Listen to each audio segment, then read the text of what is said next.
మేము పూజ అంతా చేసుకొని బయటకు వచ్చి ఒత్తులు వెలిగించాక పక్కన చూస్తే గోశాల ఉందండి. ఒకసారి వెళ్దాం కదా అని వెళ్ళాము.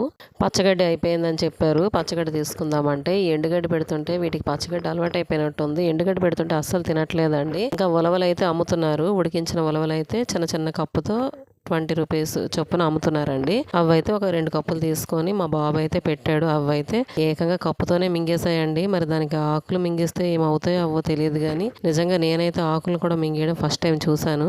ఆవులు కూడా చాలా పెద్ద పెద్దగా ఉన్నాయి. దాన్ని పాముతున్నా కూడా అవేమీ మనకు అనట్లేదండి. భలే చూస్తున్నాయి. మేము నైట్ గెస్ట్ హౌస్ కి వెళ్ళేటప్పుడు ఆ గెస్ట్ హౌస్ దగ్గరలో ఒక రెస్టారెంట్ ఉందండి. ఆ రెస్టారెంట్ కి వెళ్తే ఫుడ్ అయితే అస్సలు బాగాలేదు. ఇంకా నెక్స్ట్ డే అయితే పూజ అది అయ్యాక ఇంకా రెస్టారెంట్ లో ఫుడ్ తినాలనిపించలేదండి. ఇక్కడ కూడా అన్నసత్రం ఉందండి. మేము మధ్యాహ్నం లంచ్ అయితే ఈ అన్నసత్రంలోనే చేసేసాము.